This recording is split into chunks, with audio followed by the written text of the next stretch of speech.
हिंदू का पैसा हिंदू ने खाया, तुम्हें क्यों मिर्ची लगी? राम भक्तों का पैसा राम भक्तों ने खाया, तो बाकी लोग हंगामा क्यों कर रहे हैं?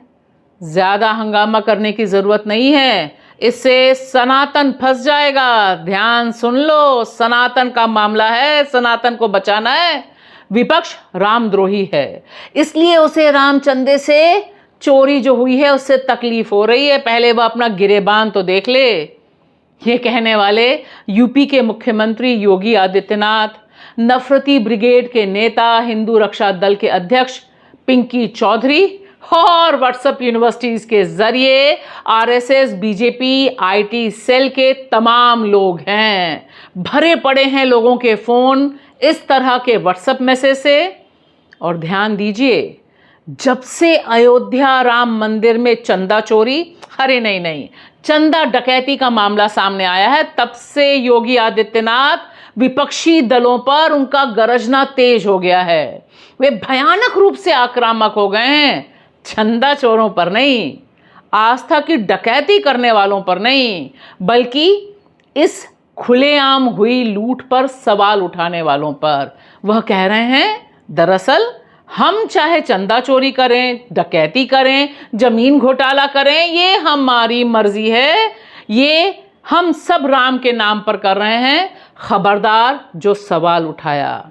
दरअसल राम के नाम पर हुई लूट को सही ठहराने की साजिश चल रही है, नैरेटिव बदलने का काम चल रहा है।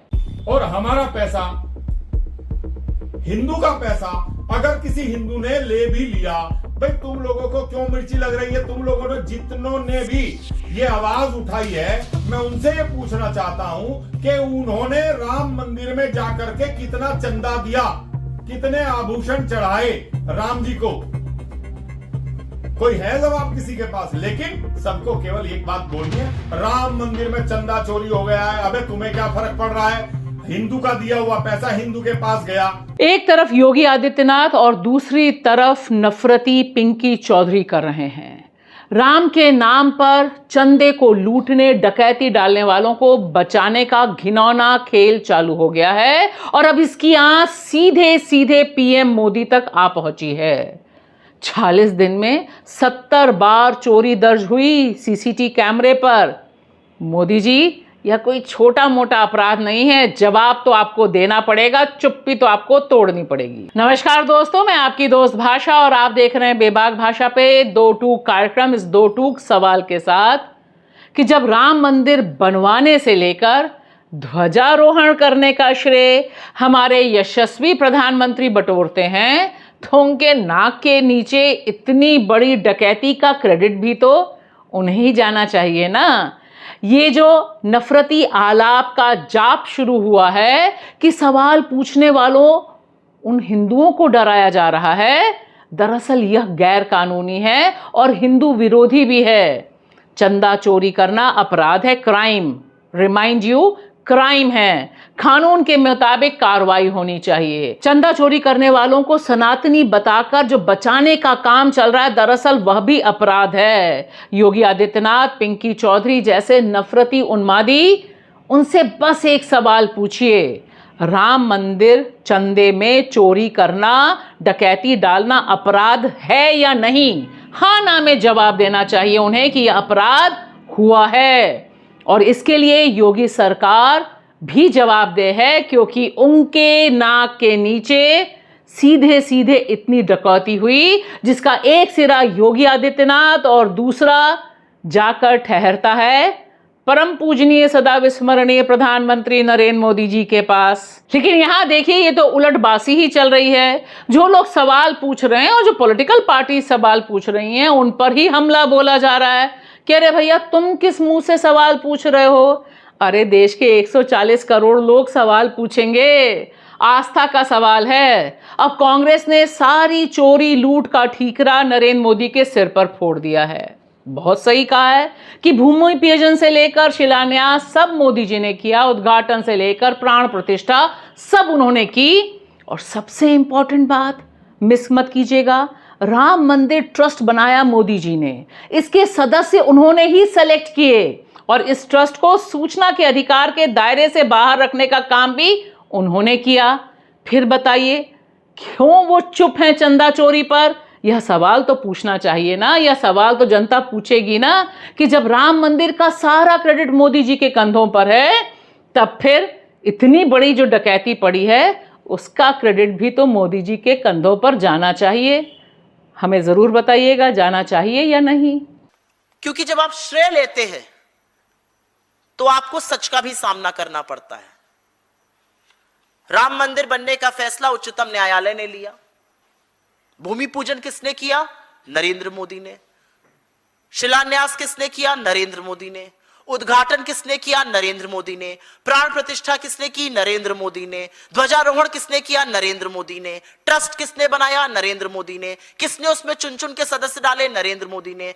ट्रस्ट को आरटीआई से बाहर किसने किया? नरेंद्र मोदी ने। तो जब आपने ये सब किया, तो अब जब चंदा चोरी हो रही है, जब खिलवाड़ हो रहा है आस्था के साथ, जब आस्था पर प्रहार हो रहा है, तो आप चुप कैसे रह सकते हैं? बहुत ध्यान देने की जरूरत है कि जो गुस्सा राम भक्तों में आया है इस चंदा डकैती पर, इस जमीन की लूट पर, हर सामान जो लूटा गया है उसे अब डाइल्यूट करने की साजिश रची जा रही है। यह बताया जा रहा है कि भैया सवाल मत पूछो, वरना ये जो सनातन पर सवाल उठाने वाले लोग हैं इन्हें बल मिल जाएगा, विपक्ष को एजेंडा मिल जाएगा।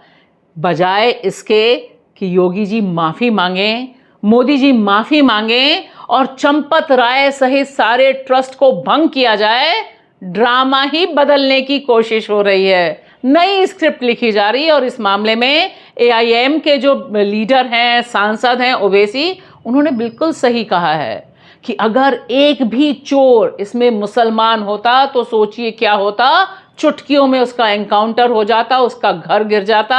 और यहाँ तो चंपत जी चंपत हो गए हैं, बस इस्तीफा देकर अपने पाप धोने की कोशिश हो रही है। अगर ट्रस्ट में गलती हो गई, उस ट्रस्ट में एक मुसलमान को तुम मेंबर बना लेते और बाद में जब ये घोटाला सामने आया तुम उस मुसलमान को ले जाकर एनकाउंटर कर देते, बुलडोजर से उसका घर तोड़ देते, केस क्लोज्ड। इस मामले में निश्चित तौर पर विपक्ष और पत्रकारों को जो असलियत है, जो महा घोटाला हुआ है, इसे जनता के सामने लाना उनका नैतिक दायित्व है, वह करना चाहिए। और इसमें कांग्रेस ने यह जो डिमांड रखी है 5 मांगे, मुझे लगता है यह बहुत इंपॉर्टेंट मांगे हैं। कम से कम मोदी जी से तो सवाल पूछना चाहिए कि अब आप अपनी चुप्पी तोड़ दीजिए। हमारी पहली मांग है कि योगी आदित्यनाथ की उत्तर प्रदेश सरकार एसआईटी की जांच रिपोर्ट को तुरंत सार्वजनिक करे, इसको एक वेबसाइट पर डाला जाए जिससे इस देश के 100 करोड़ हिंदू उसको पढ़ सके, उसको देख सके और समझ सके कितना बड़ा घोटाला हुआ है, किसने किया है। हमारी दूसरी मांग है कि जो कलंकित ट्रस्ट है, जिसकी नाक के नीचे इतनी बड़ी चोरी हुई, उसको भंग किया जाए, उसकी कोई विश्वसनीयता अब रह नहीं गई है। हमारी तीसरी मांग है कि चंपत राय बंसल और उनके जैसे जो बड़े बड़े मगरमच्छ हैं, जो बड़ा पैसा डकार कर बैठे हैं, उनके खिलाफ भी एफआईआर हो, उनकी भी जांच हो। इस्तीफे से काम नहीं चलेगा, वो आंख में धूल झोंकने का काम है।